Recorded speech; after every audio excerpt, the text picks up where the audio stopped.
നമസ്കാരം, ഇത് IBN മലയാളം.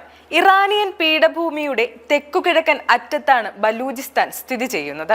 സിന്ധു നദീതട നാഗരികതയ്ക്ക് മുമ്പുള്ള ചരിത്രത്തിലെ ആദ്യകാല കാർഷിക വാസസ്ഥലങ്ങളിൽ ചിലതിന്റെ സ്ഥാനം എന്നറിയപ്പെടുന്ന പ്രദേശമാണിത്. അറിയപ്പെടുന്ന ഏറ്റവും പഴക്കച്ചെന്ന സ്ഥലങ്ങളിലൊന്നായ മെഹർഗഡ് BC 7000-ഓളം പഴക്കമുള്ളതാണ്. ഈ പ്രദേശത്താണ് സ്ഥിതി ചെയ്യുന്നത്. ഇത് ബലൂചിസ്ഥാനെ ആദ്യകാല നാഗരികതയുടെ ഏറ്റവും പടിഞ്ഞാറൻ അതിർത്തിയിൽ സ്ഥാപിക്കുന്നു. 7-ാം നൂറ്റാണ്ടിന്റെ ഇസ്ലാമിക ആവിർഭാവത്തിന് നൂറ്റാണ്ടുകൾക്ക് മുമ്പ് ബലൂചിസ്ഥാനിലെ ചില ഭാഗങ്ങൾ ഇൻഡോ-സിഥിയൻ രാജവംശമായ പരത രാജന്മാരുടെ കീഴിലായിരുന്നു. കൂടാതെ കുഷാൻ സാമ്രാജ്യം വ്യത്യസ്ത കാലഘട്ടങ്ങളിൽ ബലൂചിസ്ഥാന്റെ ചില ഭാഗങ്ങൾ നിയന്ത്രണം ചെലുത്തിയിരുന്നു. ബലൂചിസ്ഥാനിലെ ചില ഭാഗങ്ങൾ, പ്രത്യേകിച്ച് കാലാത് മേഖലയിൽ ഭരിച്ചിരുന്ന ഒരു ഹിന്ദു രാജവംശമായിരുന്നു സേവ രാജവംശം. 1974-ൽ ക്വറ്റ കലാത് ഡിവിഷനുകൾ കൂട്ടിച്ചേർത്ത് സൃഷ്ടിക്കപ്പെട്ട സിബി ഡിവിഷന്റെ പേര് സേവ രാജവംശത്തിലെ ഒരു രാജ്ഞിയായ റാണി സേവിയിൽ നിന്നാണ് ഉരുത്തിരിഞ്ഞത്. ബലൂചിസ്ഥാനിലെ ആദ്യകാല നിവാസികളിലൊരായി കരുതപ്പെടുന്ന ബഹൂയ ജനത സഹസ്രാബ്ദങ്ങളായി സംരക്ഷിക്കപ്പെട്ടിട്ടുള്ള ഒരു ദ്രാവിഡ ഭാഷയാണ് സംസാരിക്കുന്നത്.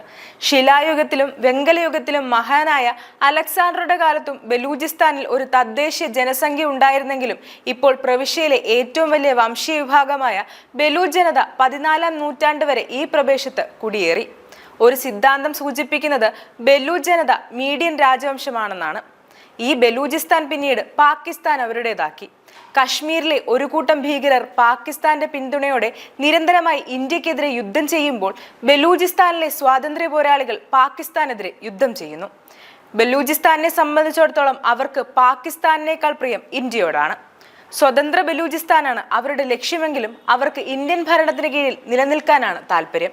ആ ബലൂചിസ്ഥാനിലാണ് വൻതോതിൽ സ്വാതന്ത്ര്യ പോരാളികൾ പാകിസ്ഥാനെ നാണം കെടുത്തിയത്. ബലൂചിസ്ഥാനിലെ ക്വറ്റയിൽ നിന്ന് പെഷവാറിലേക്ക് ഏകദേശം 1600 കിലോമീറ്റർ ദൂരമുള്ള ട്രെയിൻ റൂട്ടിൽ ജാഫർ എക്സ്പ്രസ് ബലൂചിസ്ഥാനിലെ മരനിലകൾക്കിടയിൽ വെച്ച് സ്വാതന്ത്ര്യ പോരാളികൾ തട്ടിയെടുത്തത്. ഏകദേശം 400 യാത്രക്കാരുണ്ടായിരുന്നതിൽ 182 പേരൊഴികെ സ്ത്രീകളും കുട്ടികളും അടങ്ങുന്നവരെ വിട്ടയച്ചു. ബാക്കി 182 പേരെ പൂർണ്ണമായും തടവിൽ വെച്ചാണ് സ്വതന്ത്ര പോരാളികൾ വിലപേശലിന് ഇറങ്ങിയത്. ട്രെയിൻ പാളങ്ങൾ തകർക്കുകയും എല്ലാ ബന്ധങ്ങൾ വിച്ഛേദിച്ചുമാണ് അവർ പാക് സേനയ്ക്കെതിരെ യുദ്ധം പ്രഖ്യാപിച്ചത്. എന്നാൽ പാക് സേന അതിവേഗം അവിടെ എത്തി. നീണ്ട യുദ്ധങ്ങൾക്കൊടുവിൽ അവർ ബന്ദികളെ മോചിപ്പിച്ചുകൊണ്ടിരുന്നു. ഏറ്റുമുട്ടലിൽ 20ഓളം പാക് സൈനികർ കൊല്ലപ്പെട്ടു എന്നാണ് റിപ്പോർട്ട്. 16ഓളം സ്വതന്ത്ര പോരാളികളും കൊല്ലപ്പെട്ടു. യാത്രക്കാർക്കും പരിക്കേറ്റിരുന്നു. ഈ സംഭവത്തിൽ ബലൂചിസ്ഥാനിലെ പ്രക്ഷോഭകാരികളുടെ ആവശ്യം ലോകശ്രദ്ധ പിടിച്ചുപറ്റി. ലോകമെമ്പാടുമുള്ള മാധ്യമങ്ങളിൽ ഈ അട്ടിമറിയെക്കുറിച്ചുള്ള വാർത്തകളെത്തി. കുറെ കാലങ്ങളായി ബലൂചിസ്ഥാൻ പാക് സേനയ്ക്കെതിരെയും പോലീസിനെതിരെയും നിരവധി ആക്രമണങ്ങളാണ് നടത്തുന്നത്. പലപ്പോഴും 10-16 പോലീസുകാരും സൈനികരും കൊല്ലപ്പെടുന്നു. ഇക്കഴിഞ്ഞ കാലയളവിൽ ഏകദേശം 150 ആക്രമണങ്ങൾ റിപ്പോർട്ട് ചെയ്യുന്നു.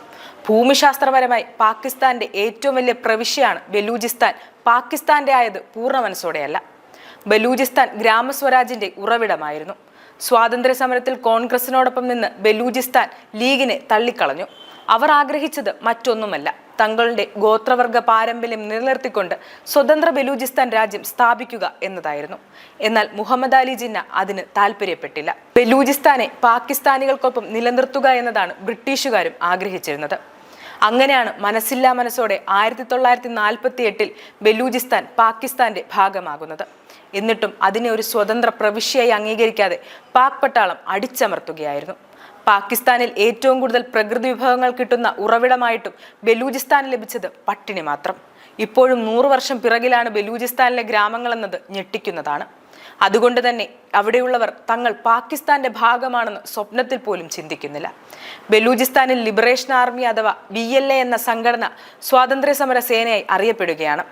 എന്നാൽ അവരെ ഭീകരവാദികളായി ചിത്രീകരിച്ചുകൊണ്ട് പാക് സേന വലിയ അടിച്ചമർത്തലുകളാണ് നടത്തുന്നത്.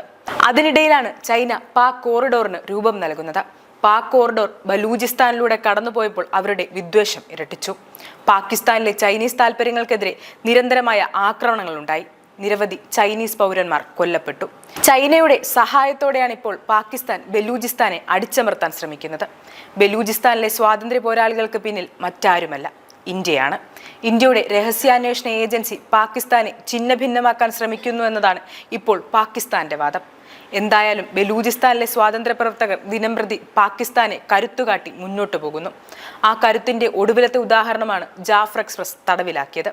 ഒരു ട്രെയിൻ മുഴുവൻ തടവിൽ വെച്ച് ട്രെയിനിലെ പകുതിയോളം യാത്രക്കാരെ ബന്ദിയാക്കി അവർ വിലപേശിയത് ഈ അടുത്ത കാലത്തൊന്നും റിപ്പോർട്ട് ചെയ്യപ്പെട്ടിട്ടില്ല. തലനാടിഴയ്ക്ക് പാകിസ്ഥാൻ മാനം രക്ഷിച്ചെങ്കിലും പാക് സൈനികർക്ക് ജീവഹാനി മാത്രമല്ല, സ്വാതന്ത്ര്യ പോരാളികൾക്ക് മുന്നിൽ തലകുനിച്ച് നിൽക്കേണ്ടി വന്ന അവസ്ഥയും ഇന്ന് ലോകം ചർച്ച ചെയ്യുകയാണ്. News desk IBN Malayalam.